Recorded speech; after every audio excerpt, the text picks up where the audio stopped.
I think it's impossible, you know, to grow up in Hollywood in this time and not be influenced by Bugs Bunny. Look, a lot of things that I do are picked up from Bugs. Bugs is a good actor. He plays himself. I mean, I've never seen him really stretch. Bugs never did anything for anybody that didn't serve Bugs Bunny. That's why he's a star. This is the home of Looney Tunes and Merry Melodies. After the success of Walt Disney's Mickey Mouse, Warner Brothers Studio decided to open an animation department of their own. Lunch! Tonight, 50 years later, the Museum of Modern Art is honoring the men behind the Looney Tunes, along with the biggest star to come off the lot, Bugs Bunny. Incredible. It's hard to believe that all this hullabaloo is in honor of little old me. There's one of my great directors, Friz Freleng. About time he got a chance to slop up some of the glory. Friz directed old Sylvester the Cat, Porky Pig, Yosemite Sam, and many other distinguished colleagues of mine. And get a load of that. There's old Chuck Jones. He directed Wile E. Coyote, The Roadrunner, Pepe Le Pew, and a whole score of others. Poor guy, he's reduced to drawing all over the walls. Not a bad likeness, though. Oh, no, you don't. I'm the masterpiece on this plate. Not bad. But is it odd?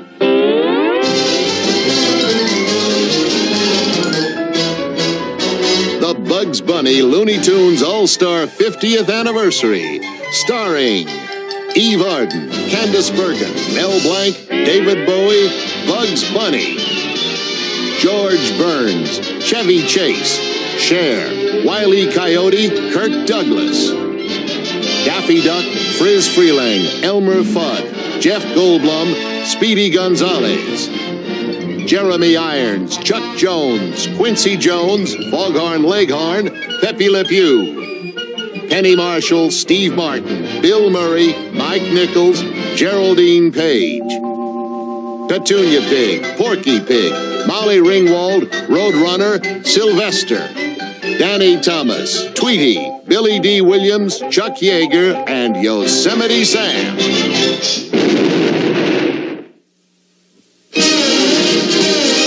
Try not to trip me up with those big feet, please.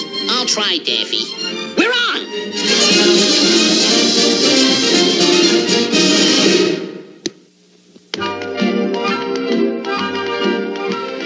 Well, I've known Bugs Bunny for a very long time, and, well, people are always asking me, why are him and Daffy always fighting, huh? Well, in my opinion, it is all Daffy's fault. I mean, he just happens to be one very jealous duck.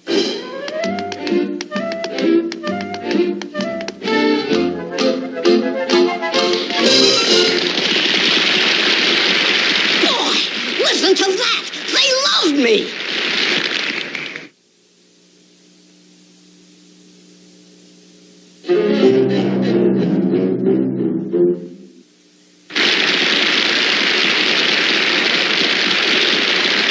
I'm sick of people taking bows for my talent. Now do your own dance. I challenge you. Dance if you're not a coward.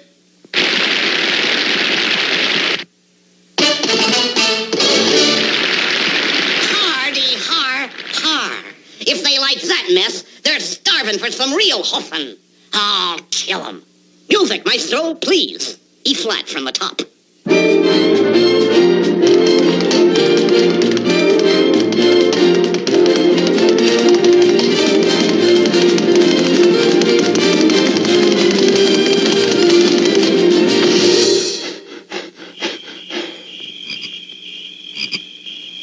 Ingrates. I think Daffy feels excited about the museum and also really nervous because, you know, they have a history with each other of Daffy always feeling like he was the one that was doing all the work and Bugs was the one that was getting all the glory. How much, my good man? One block, 25 cents. 25 cents? It's robbery, but I'll pay it. But you get no gratuity. It's enough that you've had the honor of having a celebrity like me in your hack. Daffy Duck, star of this show. See? What? That rabbit's name over mine? I'm the the Star. I'll just see about this. I worked with a partner for 11 years, and I know that you have to feel like it's equal, and you also have to feel like sometimes you're on top, you know? And he's very nervous that when they get together, they're going to fight. Bugs and Daffy have always feuded, but this is nothing new. It's rabbit season. Duck season. Rabbit season. Duck season. Rabbit season. Duck season. Rabbit season. Rabbit season. Duck season. Rabbit season. I say it's duck season, and I say fire.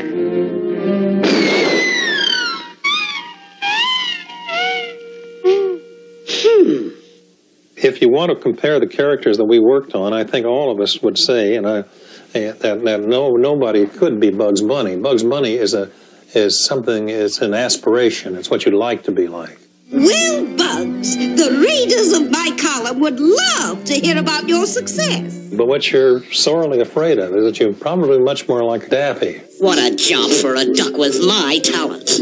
Pushing a broom, while others with absolutely nothing on the ball get all the breaks. Daffy he expresses all the things that we're afraid to express, you know. He and Bugs find themselves in Alibaba's cave, and there's enough riches there for everybody forever and ever. All the ducks in the world could be socially well off, but Daffy wants it all. It's mine, you understand? Mine, all mine. Get back in there. Down, down, down. Go, go, go. Mine, mine, mine.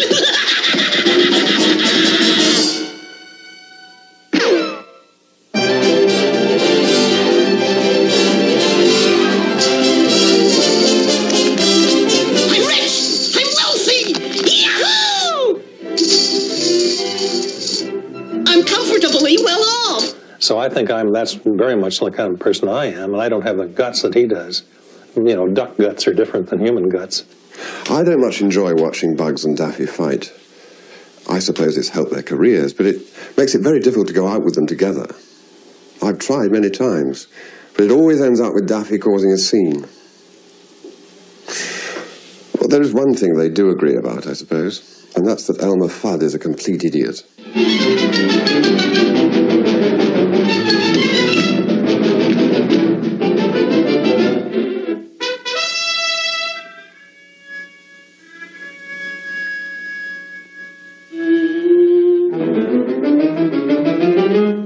Do you have a message for Mr. Fudd?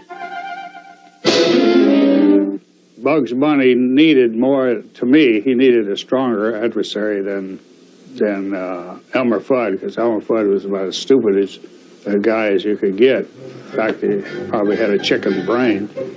So I came up finally with a character called Yosemite Sam. Great horny toads! Let go of that rabbit!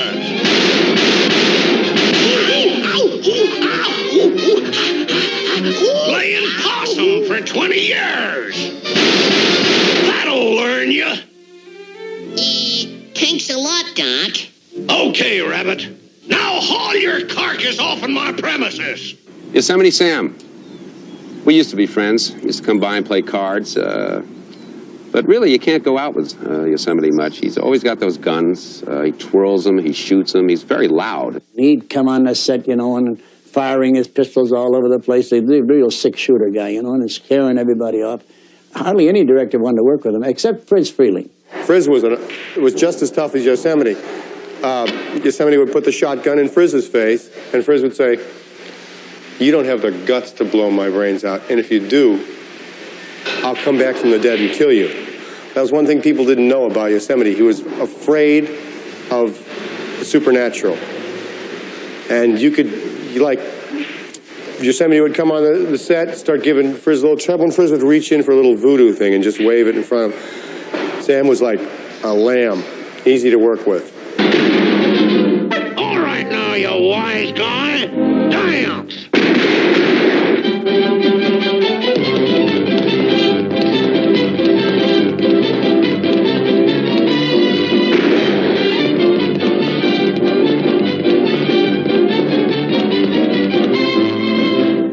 Take it, Sam.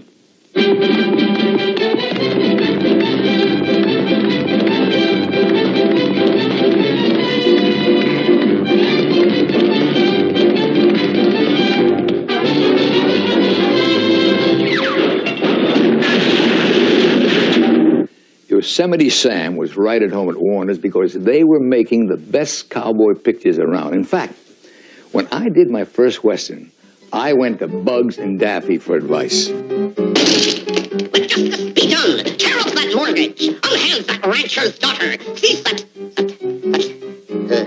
seems awfully breezy in here. Cease that rustling. Slight pause whilst I adjust my accoutrements.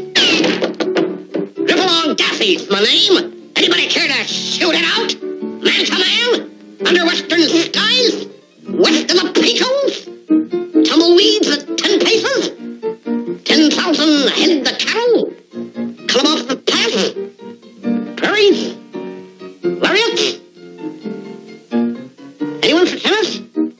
Well, you know, Bugs did a Western, so then, of course, Daffy had to do a Western. But I'm telling you, Daffy with his monologues and his method acting, Bugs had these sight gags that were just great.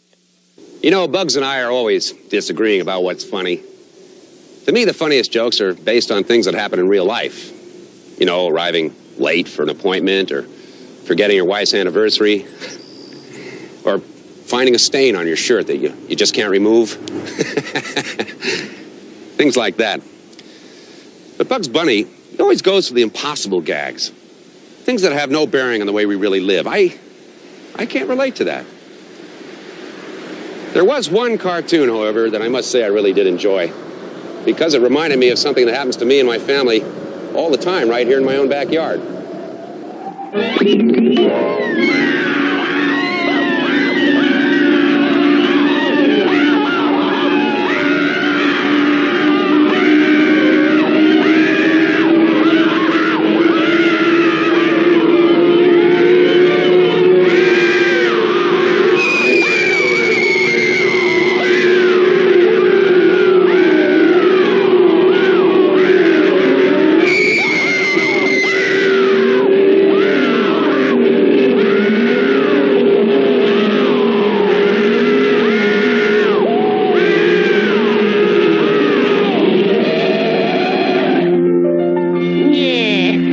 Didn't we?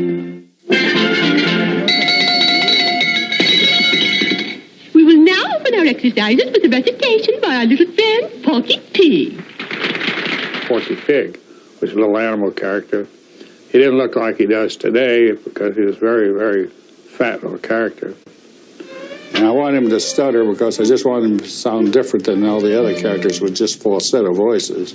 Listen, my children, and you shall hear. Well, you know, like a lot of great stars as they get older. They were the stars for the long time. They had the leads and all that. Well, the same thing happened with Porky. All of a sudden, he's kind of like a sidekick to the lead. Porky doesn't get many jobs now. No. Well, to tell you the truth, Porky's finished. I mean, he's out, he's washed up. I mean, who's going to tell you different? Oh, what, Jeff Goldblum? Yeah. Well, I don't know what anybody's been telling you. I don't know what they've been saying. Porky is not washed up, if that's what they've been saying. He's, as a matter of fact, for your information, the greatest and the most versatile actor ever to work in the business. You're tick-tick-tick, it's tick-tick.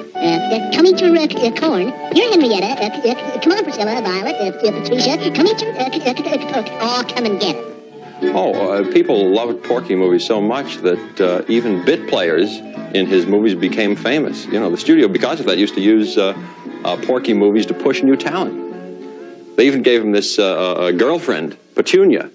You know, remember Petunia? Ladies and gentlemen, introducing Leon Schlesinger's new Looney Tune star, Petunia Pig. My public, I hope you pictured my liking. I hope you liked my picking. I hope you like my picture, and I hope you liked me in my picture. You know. Oh, yes, I remember Petunia. Such a nice girl. She tried so hard. I don't think she could handle the pressure. I'm unaccustomed. Shh, Petunia. Don't get excited. Don't get excited. Excited! What's excited? That's not excited! No, Petunia's nothing like the girls that Porky really goes out with. I know the studio cooked up for publicity purposes, the whole thing about Petunia and Porky seeing each other off the set and socially, but I never believed it, and it's, I'm sure, not true. Porky Pig could have any dame he wanted in Hollywood on you know, with a phone call. He goes out with this girl, and it's like she's a pig. I don't want to date a pig. I am, you know, it's one of those things you always want what you know, sort of rejecting his past and wanting more. But they pushed and pushed and pushed Petunia. They spent a fortune trying to make Petunia a star. But the public just wasn't buying it. Petunia, whatever it is, Petunia did not have it. But on the other hand, if you have somebody like Daffy Duck who just comes in for half a second and says, you know, and walks off with it and then gets starred and everything afterwards, that's sort of the roulette wheel of this kind of business.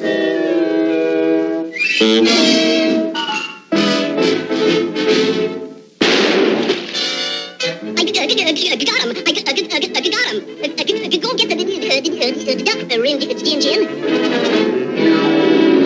That's it. Bring it back. Bring it back.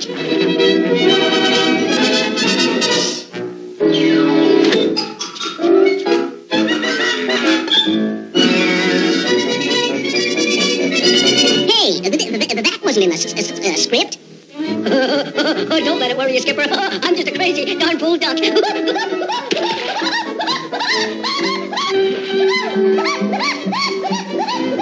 You know, I've heard from people who knew him that say that Daffy was like crazy on the set. I mean, just an insane man. Quiet, please! Action! Oh, my lover, my sweet one. Oh, my darling, my only one. I love you more than anything else in the whole wide world. Oh, kiss me, my sweet. Kiss me. What a kiss! Wow! I think I'll do it again!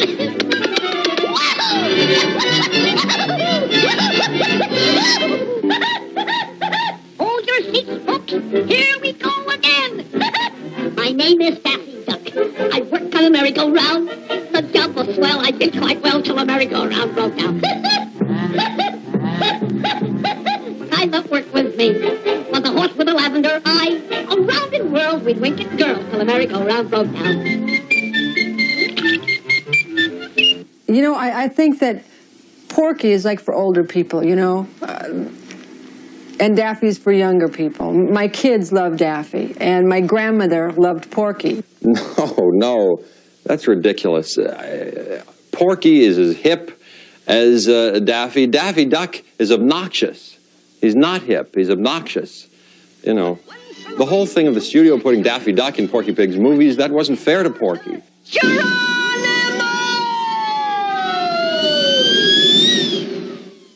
You think Porky liked swinging on that rope? No? Porky felt very neglected. Everybody loved Daffy so, but he decided the best thing to do was to leave the studio. I tried to persuade him to stay, but he did leave, and Daffy was glad to see him go. Hello, Porky. Come on in. Hello, Mr. Slesson. Hello, Leon. Well, Porky, what's on your mind? What can I do for you? You see, I've been in cartoons a long time, and I was thinking that I thought if I had a chance to act in the features, what's Errol Flynn got that I haven't? You mean to say you want to get out of your cartoon contract? Yeah, that's right. Well, if that's the way you feel about it, it's all right with me. You sure you know what you're doing? Yes. Well, if you say so, I'll tear up your contract, if that's what you want. Yes. Well, if that's the way you feel about it, it's all right with me. Okay, Porky. Don't forget me when you're a star. He'll be back.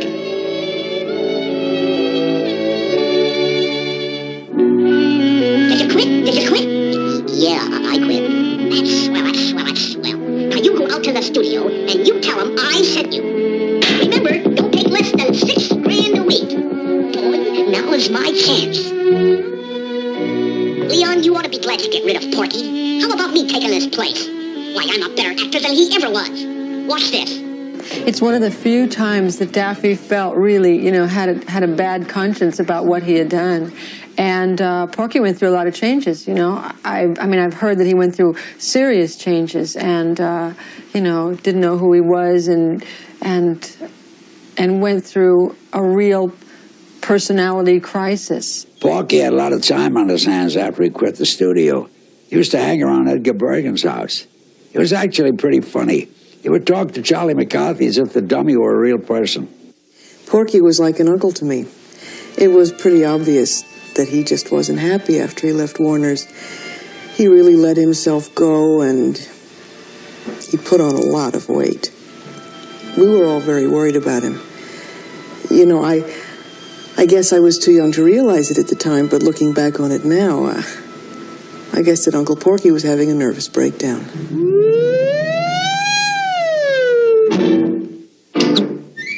Going up!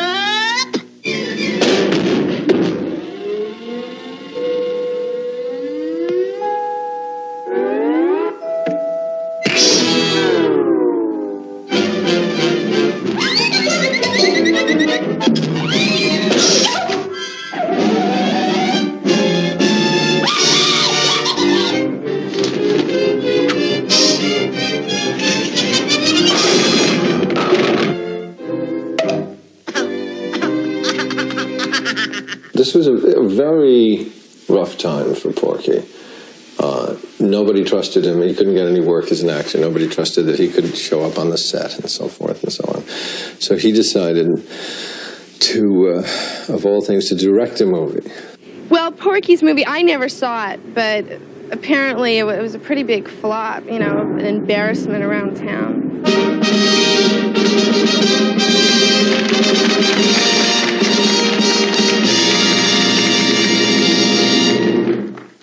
Hi, gang. And now if you'll all be quiet, we'll start the show. I drew this cartoon all by myself, but shucks, it wasn't hard because I'm an artist. I hope you like it. Yeah, thank you.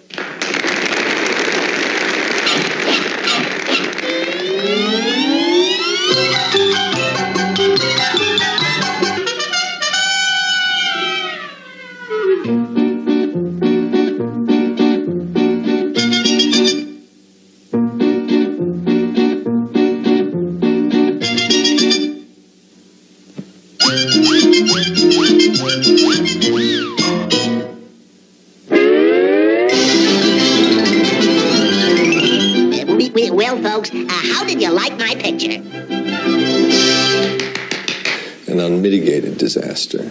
No, the movie was way ahead of its time. I don't think people understood the movie. Porky got a lot of bad press about that I thought was completely unwarranted. People put Porky down. But let me ask you something. Who do you see at the end of a Warner Brothers cartoon? Do you see Foghorn Leghorn? Do you see Daffy Duck? No. You see Porky Pig. That's all, folks.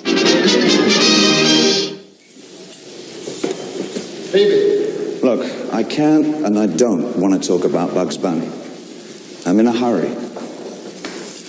Maybe later.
Look, I don't know Bugs Bunny. All right, I've met him. Actually, I know him pretty well. But I wouldn't work with him. Except I might be doing an album with him. But I've heard he's pretty rough on singers.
Package for Bugs Bunny.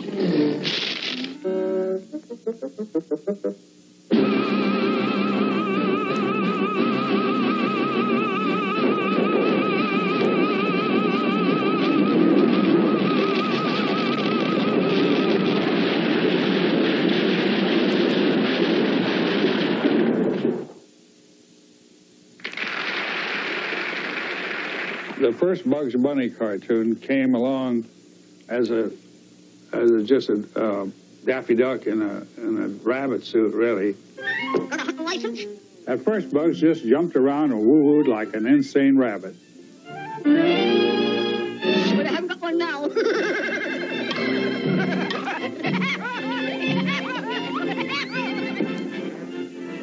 Well, at the very beginning, Bugs didn't look anything like the Bugs Bunny of today.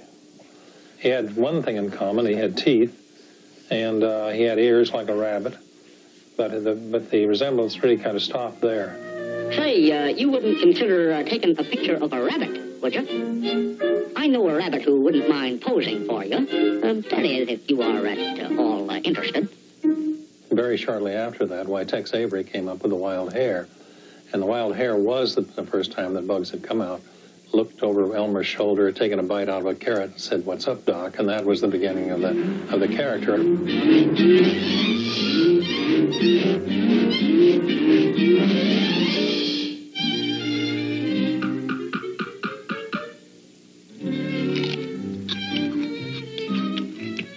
What's up, Doc? There's a rabbit down there, and I'm trying to catch him. Like all of our characters, the drawings and the voice developed over a period of years. Bugs Bunny's voice developed under the wise guidance of Mel Blanc. The reason I picked that voice was I had to have a tough voice, either Brooklyn or the Bronx. So I thought, Why don't I put the two of them together, Doc? So that's how I got the voice for Bugs Bunny. Oh, give me a home where the buffaloes roam, and the deers and the antelopes play, and the rabbits where seldom is heard a discouraging word, and the skies are not cloudy all day. Look, I've never seen a Bugs Bunny movie. All right, I've seen one, but I didn't pay any attention. Okay, so I made a few notes. Look, a lot of things that I do I picked up from Bugs. All right? I admit it. Now leave me alone. Well, there's no question that many of the Hollywood stars have stolen from Bugs. This thing you see Paul Newman doing all over the place, where he munches on a carrot and then says, "What's up, Doc?" This was created by Bugs Bunny. In the Meryl Streep movies, the last 3-4 movies, you see her being chased by hunters and then she burrows into the ground. This was original concept by Bugs Bunny. Well, here I am. Hey, just a cotton-picking minute. This don't look like the Coachella Valley to me. I knew I should have taken that left turn at Albuquerque. Oh, well, I'll just ask this gent in the fancy knickerbockers. I beg your pardon. Pardon me, sir, but could you direct me to the shortest route to the Coachella Valley and the Big Carrot Festival therein? What's up, Doc? Stop steaming up my tail! What are you trying to do, wrinkle it? The most common questions I ask of a common director is, what does a director do? Does he order the drawings to move around? And in effect, that's exactly what he does do. The line test or pencil test was something that we used to determine whether or not the characters were performing correctly. Even with a talkative character like Bugs Bunny, we wanted to be certain that the action demonstrated what we're talking about. In other words, our characters were actors. I come down with the hat caved in. Do-da, do-da. I go back home with a pocket full of tin. Oh, do-da day. Go on around all night. Go on around all day. I bet my money on the bobtail leg. Somebody bet on the bay. But also, then you would act the scene out. And so different directors were different in their way of doing this. I tended to act the scene out, and I understood the dialogue of what Daffy was saying pretty well. And Tex Avery was brilliant at this. Hello! Hello! Hello!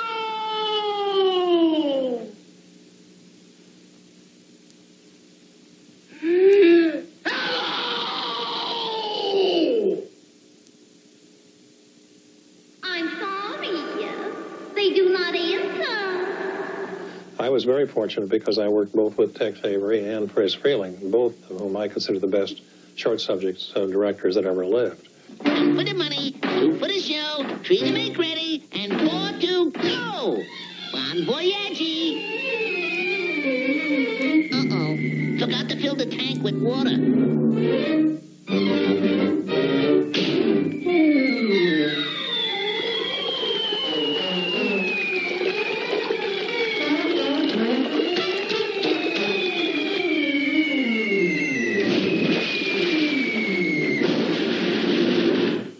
When I became an adult and went into the Air Force and became a combat pilot in World War II, shot down a few airplanes and got shot down, I always thought back how nice it would have been to do all of the things that Bugs Bunny did without getting hurt a little bit. And it amazed me, even during the war, seeing Bugs Bunny selling war bonds to help our war effort. To me, that was very commendable. The tall man with the high hat will be coming down your way. Get your savings out when you hear him shout, any bonds today? Come on and get 'em, folks. Come on, skip right up and get 'em. Any bonds today? Bonds of freedom, that's what I'm selling. Any bonds today? Scrape up the most you can. Here comes the freedom man, asking you to buy your share of freedom today. But Bugs selling war bonds was a joke because Bugs was not interested in fighting, you know what I mean? He was a coward. Gulp. What's up, Doc? That is an interplanetary flying space saucer. We are returning to Mars in it. We? Yes. Isn't it delightful? And suppose I decline to accompany you on your delightful journey, shorty.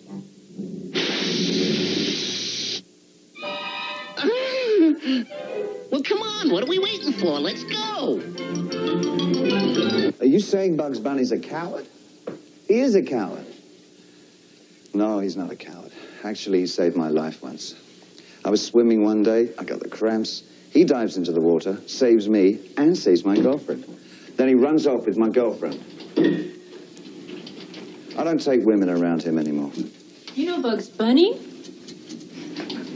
Yes, for a certain type of ladies, I think they find Bugs very appealing. Bugs is a ladies' man? Well, there are always rumors in Hollywood about that. I've never seen Bugs with a woman, to be quite honest with you. Oh, carrots are divine. You get a dozen for a dime. It's magic. song begins, they roast and I hear violins. It's magic. Why do I kid myself? The loves that I have are all really few. When in my heart I know the magic is my love for you. You know, Bugs doesn't really turn women on. It's the music in his movies. You know, when I'm with a woman and I want the right mood, I listen to Carl Stalling. Let me play something for you. Yeah, like this.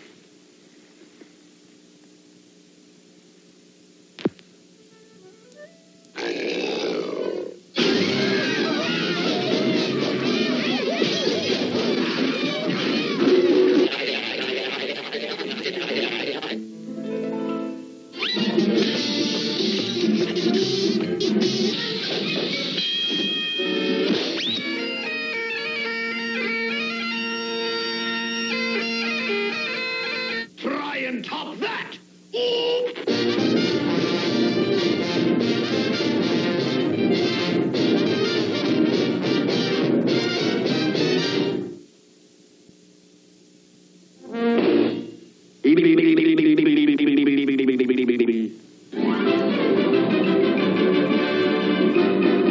Cartoons. Pah! Degrading occupation. Stooge for a cat and mouse. Pie. Such nonsense. Pah! I'm through playing the part of a clown. No longer shall I degrade myself in hammy slapstick. It is my destiny to become a great Shakespearean actor. And so, farewell to low comedy. I remember talking to Bugs about the particular qualities needed to be in a Warner Brothers cartoon. Very particular acting style, which of course he has, and which unfortunately I don't. Well, ask yourself, who is good enough to be in Looney Tunes? I mean, look at the people that Bugs had working around him. Look here, son. I say, son, did you see that hawk after those hens? He scared them. That Rhode Island red turned white, then blue. Rhode Island, red, white, and blue. That's a joke, son. A flag waver. You're built too low. The fast ones go over your head. You got a hole in your glove. I keep pitching them and you keep missing them. You got to keep your eye on the ball. Eyeball. I almost had a gag, son. Joke, that is.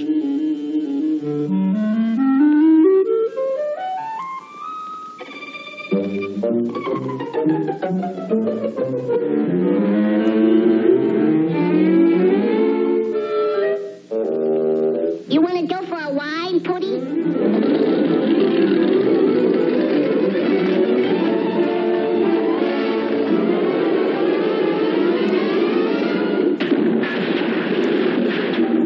Oh, the poor Putty got fought down.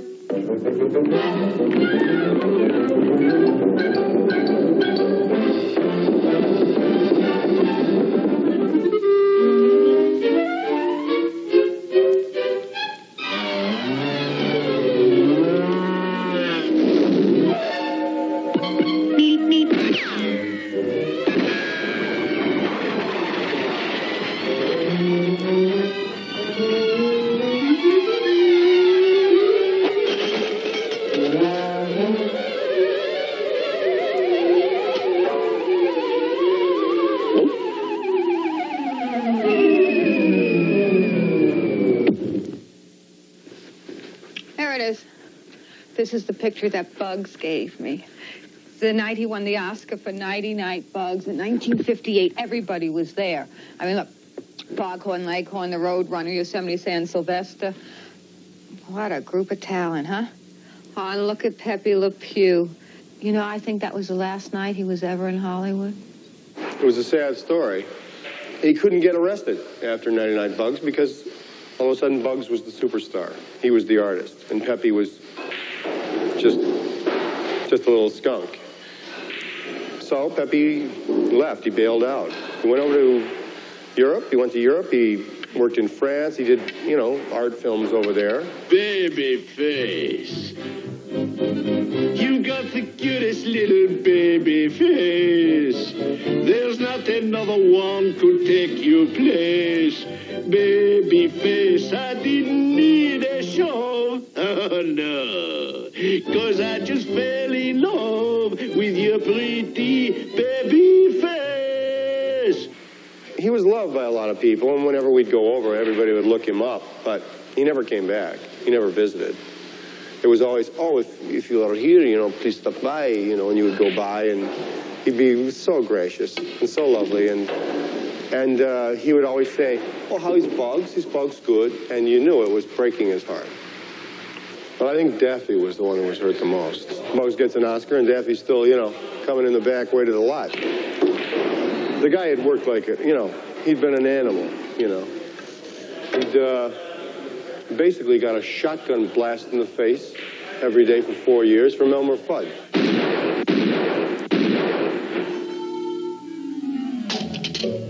Makeup! Well, people didn't want to see him do anything different, and he was always getting duck scripts and nothing else, and always the same kind of script, and he felt he was in a rut. So again, he is an imaginative duck. He wrote himself a script, and that's how the Scarlet Pumpernickel got started. You're killing me! I'm being murdered! I can't stand this torture anymore! I'm dying! You're killing me! I'm telling you, J.L., you're typecasting me to death. Comedy. All this comedy. Ha-ha. Yak, yak.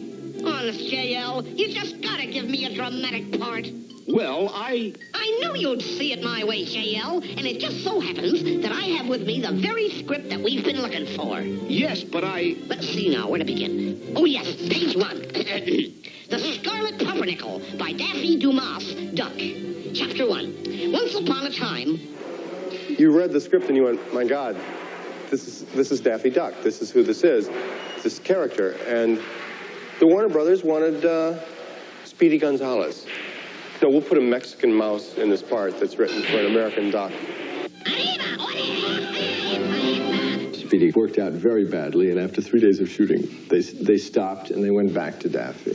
But Daffy, thank goodness, had his wits about him, and he decided, well, I have an advantage here. They want me now, even though they kicked me out the other day. And so I would like some parts in this for my friends.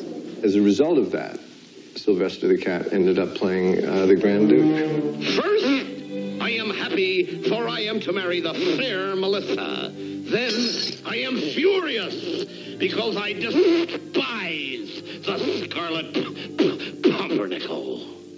Do you know who else is in the Scarlet Pumpernickel? Porky Pig. I remember that day. Porky hadn't worked in a long time, and he was out mowing the lawn when he got the call. He ran over to our house, and he was so happy. I could tell he'd been crying, and he said, I'm never going to forget. He said, guess what? Daffy wants me in his movie. Oh, God. Milady the fair Melissa is indisposed, my lord? I know, your grace, but she wishes to see no one until after the wedding. Then thy name is woman, to coin a phrase.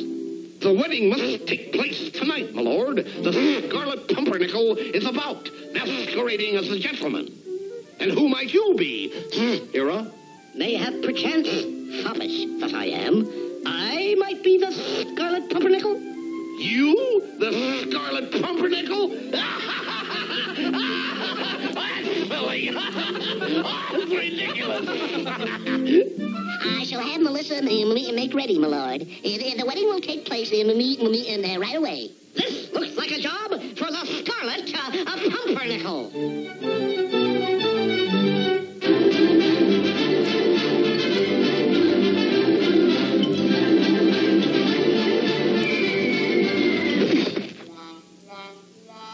Funny. That never happens to Errol Flynn. Everybody knew it was Daffy's picture all the way. Daff was unique. He was a maverick. He was a rebel. And he's a lot more intelligent than people give him credit for. He was more a farm. I mean, I have no respect intellectually for Fudd. And why... It's not that I don't like Fudd, I just don't have any respect for him intellectually. And Daffy, I do have respect for him. Our pictures were never made for children. They were never made for adults. They were made for us.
I stick with the characters and never lost them, I guess, is because I grew up with them.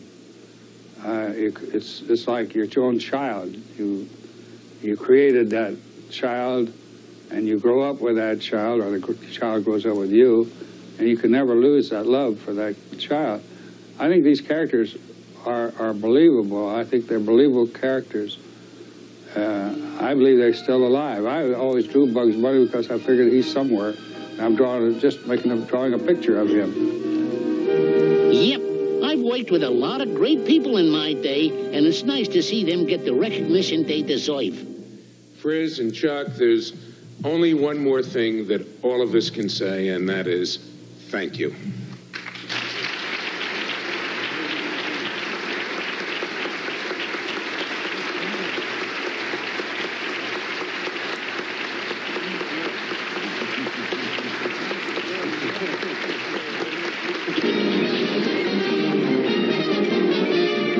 And that's the end.